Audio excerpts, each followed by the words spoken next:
Meenakshi Institute of Engineering and Technology, Tandalam, Chennai. BTech CSE, AANML, ANDS, Cyber Security, IT and ECE. MCR Pure Cotton Club, formals and casual shirts. பாரம்பரியமான சுவையான புது அறிமுகம் KTV True Value Bronadial.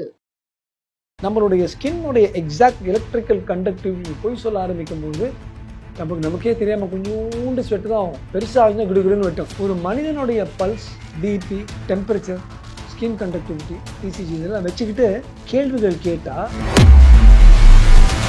சுத்தமாக மனசாட்சி இல்லாத ஆட்களுக்கு அது வந்து ஃபால்ஸ் நெகட்டிவாக இருக்கும். அதாவது நெகட்டிவ்னு காட்டும். பல ஆதாரங்கள்லையும் இதுவும் ஒரு ஆதாரமாக கருதப்படணுமே தவிர இது மட்டும்தான் ஆதாரம் என்று எடுக்கக்கூடாது. ஏனென்றால் இந்த பரிசோதனைக்கு ஒரு சில பிரச்சனைகள் உண்டு. ரொம்ப கிளியராக அந்த நெறிமுறை இருக்குது. நம்ம தான் நெறிமுறையை ஃபாலோ பண்ண மாட்டோமே. நெறிமுறையை ஃபாலோ பண்ணோன்னா இந்த பையன் இறந்துருக்க மாட்டானே அஜித்குமார். இப்போ உண்மையை கொண்டு வரணும் அப்படின்றது தான் எல்லாருக்கும் இருக்கிற ஒரு விஷயம். இப்போ அதனால உயிர் போயிடும் அப்படின்றது ஏதாவது இருக்குங்களா? எல்லாமே எலக்ட்ரோட்ஸ் தான், சின்ன பிளேட்டுகள். இதை வச்சு எலிக்கு போட்டால் கூட உயிர் போக. ஈவன் எல்லா ஃபீல்டுக்குள்ளேயும் ஏஐ இன்ஃப்ளூயன்ஸ் பண்ணுது அப்படின்னு மேபி இதை ஒட்டி இன் ஃபியூச்சரில் அதுவும் நமக்கு சப்போர்ட் பண்ணும் இந்த மாதிரியான இன்வெஸ்டிகேஷன்லன்றது ஏதாவது உண்டா? பொய் சொல்கிறதுக்கு ஏஐ மாதிரி யாருமே இல்லை. கலாட்டா நேயர்களுக்கு வணக்கம். நான் சரவண ராம்குமார். சமீபத்தில் அந்த திருபுவனம் இளைஞர் அஜித்குமார் அவர்கள் காவலர்களுடைய தாக்குதலுக்கு ஆட்பட்டு உயிரிழந்த சம்பவத்தை ஒட்டி பல்வேறு செய்திகளை நம்ம பார்த்த வண்ணம் இருக்கோம்.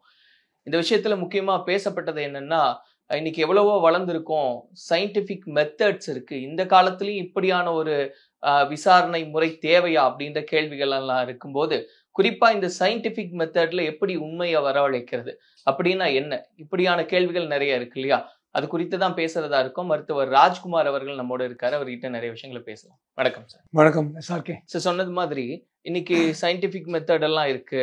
இன்னைக்கு ஒரு உண்மையை வரவழைக்கிறதுக்காக இன்னும் ஆதி காலத்துல இருந்த மாதிரி இருக்கிறது சரியான்ற கேள்விகள் இருக்கு. முதல்ல இந்த சயின்டிபிக் மெத்தட்ஸ் அந்த எப்படி இந்த பொய் தான் பேசுறாங்களா இல்ல உண்மை தான் பேசுறாங்களான்னு அறிவியல் முறைப்படி கண்டறியக்கூடிய பரிசோதனைன்றது என்ன சார்? ஸோ உங்களுக்கு எல்லாருக்கும் சாமானிய மனிதர்கள் கூட புரியுற மாதிரி நான் சொல்றேன். நம்ம பொய் சொல்றோம், நம்ம மனசுக்கு தெரியுது நம்ம பொய் சொல்றோம். உடலுக்கும் தெரியுது. உடலுக்கு எப்படி தெரியுது? நம்ம பொய் சொல்லும் பொழுது first thing that happens is நம்ம தோலில் நமக்கே தெரியாமல் கொஞ்சோண்டு அந்த ஸ்வெட் இன்க்ரீஸ் ஆகும். அது கொஞ்சோண்டு ஸ்வெட் இன்க்ரீஸ் பண்ணும்போது நீருங்கிறது எலக்ட்ரிசிட்டி மின் சக்தியை விடுன்னு டிரான்ஸ்போர்ட் பண்ணி இல்லைங்களா? அதனால தான் அந்த ஃப்ரீ வயர் இருந்துச்சுன்னா மழை பெய்யும் போது ஷாக்கெல்லாம் அடிக்குது. ஸோ தோலில் இருக்கிற மின்னுடைய தாக்கம், மின் போக்குவரத்து மாதிரி அங்கே எலக்ட்ரிசிட்டி டிராவல் பண்ணுறது, போக்குவரத்து அதிகமாகிடும். ஓகே, அந்த மின்னோட்டம் நம்மளுடைய ஸ்கின்னுடைய எக்ஸாக்ட் எலக்ட்ரிக்கல் கண்டக்டிவிட்டி போய் சொல்ல ஆரம்பிக்கும் போது நமக்கே தெரியாமல் கொஞ்சோண்டு ஸ்வெட்டு தான் ஆகும். பெருசாக கிடுகிடுன்னு வெட்டும். அது தெரியும். அதே போல் நம்ம மனசுக்குள்ள நம்ம பொய் சொல்கிறோன்னே கொஞ்சம் பல்ஸ் படப்படன்னு அடிக்க அதிகமாக ஆரம்பிச்சிடும். மூணாவது பிபி கொஞ்சம் மேலே ஏறும். ஓகே. நாலாவது நம்ம டெம்பரேச்சர் கொஞ்சம் அதிகமாக போகும். அஞ்சாவது சில பேருக்கு கொஞ்சம் ECG மாற்றங்கள் இது மாதிரி கூட வரலாம். ஸோ ஒரு மனிதனுடைய pulse, BP, temperature, skin conductivity, ECG இதெல்லாம் வச்சுக்கிட்டு கேள்விகள் கேட்டால் 80% 90% அவங்க பொய் சொல்லும் போது அவங்களுக்கே தெரியும், பசுக்கு மேலே போயிடும். இதுதான் பாலிகிராஃப். ப்ரொஃபஸர் மார்ஸ்டன்ங்கிற ஒரு ஆள் கண்டுபிடிக்கப்பட்ட விஷயம். இது பேர் பொய் அறிதல் கருவி. இன்னொரு காம்ப்ளெக்ஸ் நேம் கூட இருக்கு, வரைவி, பலவினை வரைவி. ஏன்னா பல விஷயங்கள் பார்க்குது ஒரே டைமில். இதுக்கு ஒரு எக்ஸாம்பிளுக்கா இப்போ நீங்கள் பார்க்கலாம், ஒரு பேஷண்ட்டுக்கு ECG வைக்கும்போது எப்படி பல லீட்ஸ் வச்சு அந்த ECGயை ட்ராக் பண்ணுறது நீங்கள் பார்க்கலாம். இப்போ எப்படி பண்ணுறாங்க ஒரு பேஷண்ட்டுக்கு. இதே போல் தோலுக்கும் அட்டாச்மெண்ட், பல்ஸ் அஃப்கோர்ஸ் இந்த ECGலேயும் தெரிஞ்சிடும். அதே போல் அந்த பிபி கஃப் போட்டு அதே சமயத்தில் பிபி மெஷர்மெண்ட்டும் போயிடும். அது கூட இப்போ நீங்கள் பார்க்கலாம். ஸோ பிபி, ECG, தோலுடைய அந்த மின் போக்குவரத்து திறன் இதெல்லாம் மாறும். அது எப்படி பண்ணுவாங்கன்னா, உன் பேர் என்ன? என் பேர் ராஜ்குமார். முதல்ல அவங்களே சொல்லி நமக்கு டெஃபினட்டாக உண்மைன்னு தெரிஞ்ச விஷயம் சொல்லுவாங்க. உன் பேர் ராஜ்குமாரா? ஆமாம். அப்புறம் உன் பேர் சுகுமாரா? நான் இல்லைன்னு சொன்னால் அதே மாதிரி தான் ஃப்ளாட்டாக போகும். இப்போ ஒரு பொய் சொன்ன உடனே உஸ்குன்னு அப்படி மேலே போகும், எல்லாமே போகும். ஸோ இதுதான் இந்த பொய் கண்டறிதல் கருவியோடைய அடிப்படை. நமக்கு தெரியாமல் நம்ம உடலிலேயே பல சின்ன சின்ன மின் மாற்றங்கள் வர்றதை வெளிப்படுத்தி விரிவாக்குறது தான் இந்த கருவி. இப்போ ஆக்சுவலா சார் நீங்க சொன்ன மாதிரி நம்ம உண்மை பேசுறோமா பொய் பேசுறோமா அப்படிங்கும்போது உடல்ல நிறைய மாற்றங்கள் ஏற்படும் அப்படின்னு. சகஜமா வாழ்க்கையில நம்ம நிறைய பொய் பேசுறோம் இல்லையா சார்? அப்ப நமக்கு அப்படி பேசும்போது கூட எந்த ஒரு ஃபீல்மே இல்லை இல்லையா? இப்போ நீங்க சொன்ன மாதிரி யதார்த்தத்துக்கு ஒரு பொய் பேசுறேன்னா எனக்கு பெருசா என் பாடியில ஒரு சேஞ்சஸ் இருக்கு அப்படின்றது என்னால யூகிக்க முடியறது இல்லை. இதை மெஷின் உங்களுடைய ஸ்கின்ல மின் பாய்ச்சி எந்த அளவுக்கு அது போக்குவரத்து மின் போக்குவரத்து இருக்குன்னு உங்களால நீங்க சொல்றீங்களா? நீங்க சொல்றது இல்லையே. நல்ல கேள்வி. இந்த கேள்விக்கு 2 பதில்கள். ஒண்ணு, நமக்கு தெரியாது. நீங்க உங்க பல்ஸ் பார்த்துக்கிட்டேயா போய் சொல்றீங்க? பல்ஸ் கொஞ்சம் மெதுவா மேல போகும். நீங்க பிபி செக் பண்ணிட்டேயா போய் சொல்றீங்க? இல்ல. உங்க தோல் இசிஜி பண்ணிட்டேயா போய் சொல்றீங்க? இதெல்லாம் பண்ணி பார்த்தா மாற்றங்கள் தெரியுங்கிறது முதல் பகுதி. இன்னொரு பகுதி, ஒரு சிலருக்கு நான் வாயை திறந்தா பொய் பேசுற கும்பலுக்கு நிறைய இப்ப கொஞ்சம் அதிகரிச்சிட்டு இருக்கு.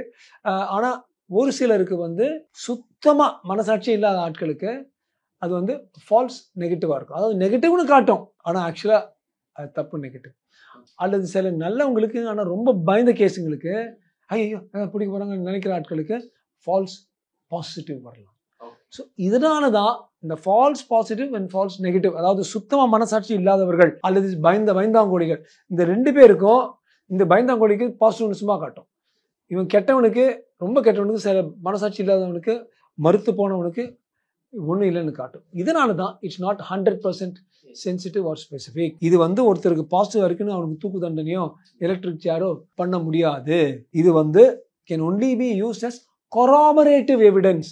பல ஆதாரங்கள் இருக்கு உங்களுக்கு. அந்த பல ஆதாரங்கள்லயும் இதுவும் ஒரு ஆதாரமாக கருதப்படணுமே தவிர இது மட்டும்தான் ஆதாரம் என்று எடுக்கக்கூடாது. ஏனென்றால் இந்த பரிசோதனைக்கு ஒரு சில பிரச்சனைகள் உண்டு. இப்ப சார் நீங்க சொன்ன மாதிரி ஒரு பிரச்சனை, ஒருத்தங்களை அரெஸ்ட் பண்றாங்க, அவங்க கிட்ட விசாரிக்கிறாங்க அப்படிங்கும்போது நார்மலாவே அவங்க மனநிலை ஒரு பதட்டத்துல இருக்கும். கரெக்ட். அப்போ போய் சொல்லும் போது உண்மையாவே அந்த விஷயங்களை எல்லாம் கண்டறிய முடியும்னு. பட் அக்யூரசி அப்படின்றது எந்த ரேட்ல இருக்கும் சார்? அதுதானே இதுல முக்கியமா இருக்கு. 60 to 70-80% தான் அக்யூரசி இதுக்கு. அதே சமயத்துல இப்ப நான் இது எனக்கு பாசிட்டிவா வந்துருச்சு, அதே சமயத்துல வேற யாரும் ஆதாரம் இதெல்லாம் ஒன்றும் பண்ண தேவையில்லை, பாசிட்டிவ் உள்ள தடுன்னு சொல்லவும் முடியாது. இப்போ லீகல் பார்ட் வாங்க. ஸோ இப்படி ஒரு கருவி இருக்கு, ஆமாம் அது 100க்கு 100 இவன் பொய் சொல்றதுன்னு சொன்னா அது கரெக்டா இல்லை. 60% 70% அல்லது 80% வரைக்கும் சொல்லலாம். இது நம்ம ஜூரி கிட்ட, ஜட்ஜி கிட்ட சொல்லி இது மாதிரி இருக்கு, இது இது சொல்றது பார்த்தா இவன் பொய் சொல்கிறான் போல இருக்கின்றது மட்டும் சொல்லி அதையும் ஒரு ஆதாரமா தான் எடுக்க முடியும். இப்போ லீகலா வாங்க. நீங்க இப்போ இந்த அஜித்குமார் கேஸ்ல ஒருத்தரை பிடிக்கிறீங்க, இந்த ஒரு அம்மா பாக்குறீங்க, அந்த அம்மா இல்ல எனக்கு இந்த பொய் கருவி எனக்கு பண்ண மாட்டேன், எனக்கு பயம் இருக்குன்னு சொன்னா பண்ண முடியாது. எப்படி? நேஷனல் ஹியூமன் ரைட்ஸ் கமிஷன் இருக்கு இல்லையா? அந்த மனித உரிமை ஆணையம் என்ன சொல்லுது என்றால், எவரொருவருக்கும் பொய் கண்டறிதல் சாதனையை பயன்படுத்தணும் என்றால் அவர்களுடைய அனுமதி இல்லாமல் செய்ய முடியாது.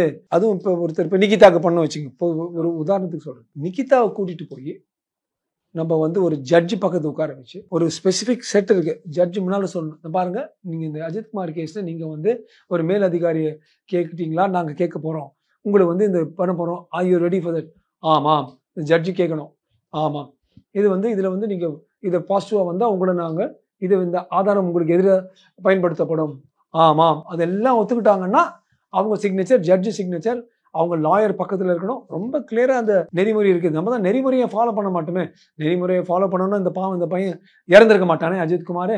ஸோ அப்படி கரெக்டா புரோட்டோகால் பயன்படுத்தி இந்த பெண்ணுக்கும் அல்லது யார் சம்மந்தப்பட்டவங்களுக்கும் பண்ணலாம். அப்படி இருந்தும் கான்ஸ்டியூஷன், நான் எப்பவுமே சொல்றேன் எல்லா இன்டர்வியூஸ்லயும், ஆர்டிகல் கான்ஸ்டியூஷன் மட்டும் படிக்கணும். இப்போ ஜாயருக்கு மட்டும் இல்லை, எல்லாருக்கும். இந்த கான்ஸ்டியூஷன்ல ஆர்டிகல் 20ன்னு இருக்கு. கட்டுரை 20 என்பது தனி மனிதனுடைய உரிமைகளை பாதுகாக்கும் கட்டுரை. Article that is for personal liberties and rights. அந்த ஆர்டிகல் 20ல சப் கிளாஸ் 3 20 3ல பாத்தீங்கன்னா தனி மனிதனுடைய உரிமைகள் எப்படின்னா, எனக்கு நான் இந்த டெஸ்ட் எடுத்து அதனால நான் மாட்டுவேன் என்கிற பயம் இருந்தால் நான் எடுக்க வேண்டாம். இது ஆர்டிகல் 23 கான்ஸ்டிடியூஷனல் பவர் ஒவ்வொரு மனிதனுக்கும் கொடுத்துருக்கு. இது அடிப்படை உரிமைகள், right to life, right to equality, right to education. அதனால I can refuse lie detection test. அதாவது எனக்கு வேணான்னு சொல்லிட்டா, நான் வேணான்னு சொன்னது எதனாலன்னு கூட ஜட்ஜி கேட்கக்கூடாது. அவன் வேணான்னு சொல்லிட்டா விட்டுருங்க, அவ்வளவுதான். அந்த அளவுக்கு தனி மனித உரிமையை நமது அரசியல் சாசனம் பாதுகாக்குது. ஆனா என்ன ஆகுது, ஒருத்தன் கொலை பண்ணிட்டு நீ இவனை பண்ணுடா, நான் பண்ண ஒத்துக்கலைன்னு சொன்னா பண்ண முடியாது. இது வந்து ஒப்புதல் பெறணும் அப்படின்றது. ஒப்புதல் 100க்கு 100. அந்த ஒப்புதல் பெறுவதற்கே ஒரு பர்டிகுலர் நெறிமுறை இருக்கு. பயங்கரமான ஜுடிஷியல் மேஜிஸ்ட்ரேட், அவனுடைய லாயரு, சம்மந்தப்பட்ட லாயரு, இன்னொரு விட்னஸ் எல்லாரும் சேர்ந்து சிக்னேச்சர் போட்டாதான், கையொப்பம் போட்டாதான் இந்த குறிப்பிட்ட இந்த குற்றவாளி அவர் சந்தேகத்துக்கு உட்பட்ட குற்றவாளி வந்து நம்ம வந்து விசாரிக்கலாம். இல்லை, இது பேசிக்கா ஒரு புரிதலுக்காக கேட்குறேன் சார். எதனால அப்படி ஒரு விஷயம் இப்போ உண்மையை கொண்டு வரணும் அப்படின்றது தான் எல்லாருக்கும் இருக்கிற ஒரு விஷயம். இப்போ அதனால வந்து உயிர் போயிடும் அப்படின்றது ஏதாவது இருக்குங்களா? அப்புறம் என்ன காரணத்தினால இதை வந்து இசிஜி நீங்க பாத்தீங்க, இந்த படத்தை பார்த்துப்பீங்க, வெறும் அதை அட்டாச் பண்ணி மேலே பார்க்குறோம். அதே மாதிரி எல்லாமே எலக்ட்ரோட்ஸ் தான், சின்ன பிளேட்டுகள். இதை வச்சு ஒரு எலிக்கு போட்டா கூட உயிர் போகாது. இப்ப எதனால ஒப்புதல் பெற்று தான் இதை பண்ணணும்? தனி மனித உரிமை. ஓகே, எல்லாமே இந்த ஹியூமன் ரைட்ஸ் ஆளுங்க தான். அவங்க என்ன சொல்லுவாங்க, இப்படி பண்ணுவோம்னு நினைச்சு அவன் பயப்படுறதுனால நான் ஒரு பயந்தான் கூட வச்சுக்கலேன், ஒன்றுமே பண்ணியிருக்க மாட்டேன், சும்மா பயந்து அதனால பாசிட்டிவ் வந்து அதனால ஒருவேளை ஜட்ஜு ஜூரி அகென்ஸ்ட் போய் அதனால இவனுக்கு வந்து ஒரு மரண தண்டனையோ ஒரு இது பண்ணுமோ. ஏனென்றால் நமது அரசியல் சாசனம் படி ஒரு 100 கொலையாளிகள் கூட கொலைகாரன் கூட தப்பிச்சுட்டு போகலாம், ஒரு நிரபராதி தூக்கில் மாட்டக்கூடாது. ஸோ ஆல்வேஸ் அந்த ப்ரொடெக்ஷனை மக்கள் மஸ்ட் அண்டர்ஸ்டாண்ட். இதனால நீங்கள் லைட் டிடெக்ஷன் டெஸ்ட், நம்மளுடைய சயின்ஸ் எலக்ட்ரோட்ஸ் எல்லாம் பேசலாம், அவங்க இல்லைன்ட்டாங்கன்னா காலி. ஸோ இதுக்காக தான் அந்த ஒப்புதல் அவசியமா இருக்கு அப்படின்னு புரிஞ்சுக்கிறோம். அண்ட் சார், பேசிக்கா இன்னொரு கொஸ்டின், நீங்க பாத்தீங்கன்னா இயல்புலயே நிறைய பேருக்கு மேபி சுகர் இருக்கலாம், இல்லை பிளட் ப்ரெஷர் இருக்கலாம். ஸோ ஆட்டோமேட்டிக்காகவே இப்படியான ஒரு செட்டப்குள்ளே போகும்போது நார்மலாகவே ஒரு ப்ரெஷர் அதிகமாகிறது இயல்பு தான் இல்லையா? கரெக்ட். அப்போ அதையும் சேர்த்து தான் நான் அந்த மெஷின் டிடெக்ட் பண்ணோம் அப்படின்றதுனால மேபி அது பொய்யா இருக்கலாம் அப்படின்றது தான் அசம்ப்ஷன். நீங்களே ஒரு விஞ்ஞானி மாதிரி கரெக்டாக சொல்கிறீங்க. அதாவது இதெல்லாம் கன்ஃபவுண்டிங் ஃபேக்டர்ஸ். ஒருத்தனுக்கு ஆல்ரெடி பிபி ரொம்ப ஹையாக இருக்குது, ஏதோ ஒரு மாத்திரை எடுக்கிறேன், அதனால கொஞ்சம் மேலே கீழே கொஞ்சம் ஆடிட்டு இருக்கு, நம்ம போய் ஒரு கேள்வி கேட்டு இது பண்ணுறோம், புஸ்குன்னு மேலே போயிடலாம். நீங்கள் சொல்கிறது எல்லாமே இந்த ஃபேக்டர்ஸால தான். ஏன் நீங்கள் கேட்கலாம், ஏன் சார் 100 பேருக்கு கரெக்டாக சொல்ல மாட்டேங்குது? நீங்கள் சொன்ன இதே ஃபேக்டர்ஸ் ஆகும். Already pre existing disease or கோமார்பிடிஸ்ன்னு சொல்லுவோம். ஆல்ரெடி பிபி இருக்குது, பிபிக்கு மாத்திரை எடுக்கிறான், அதனால மேலேயும் கீழே போயிட்டு இருக்கு.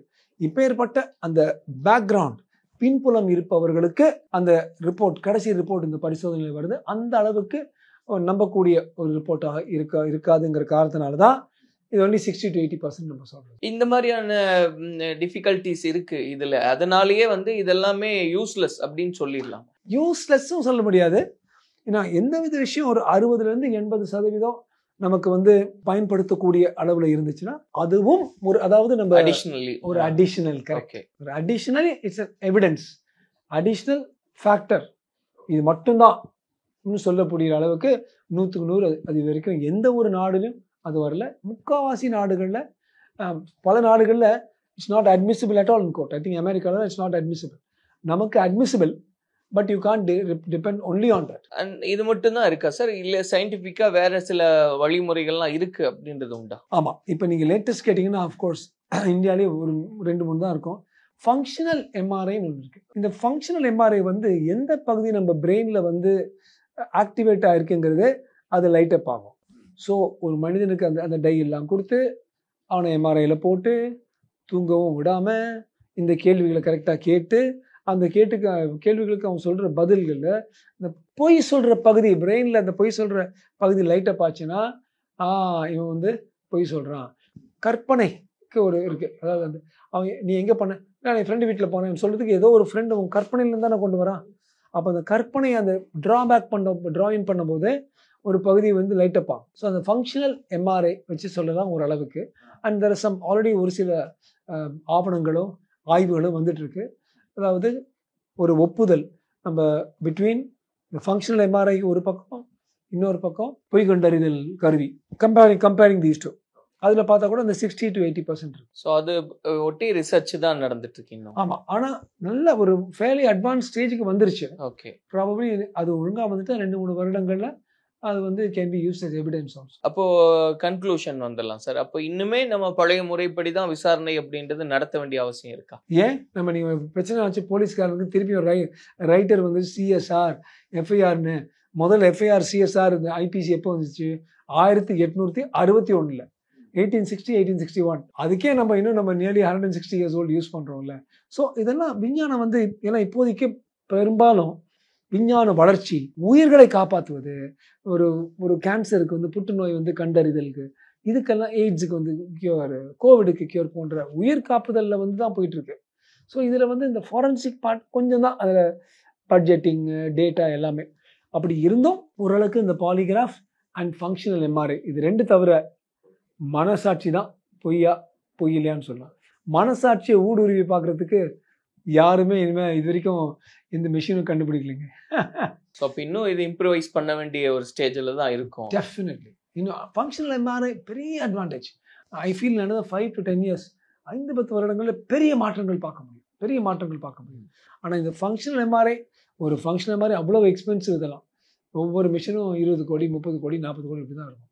ஸோ இதை வந்து கேட்குறவங்க வந்து லேட்டஸ்ட் கூடன்னு கேட்குறாங்க.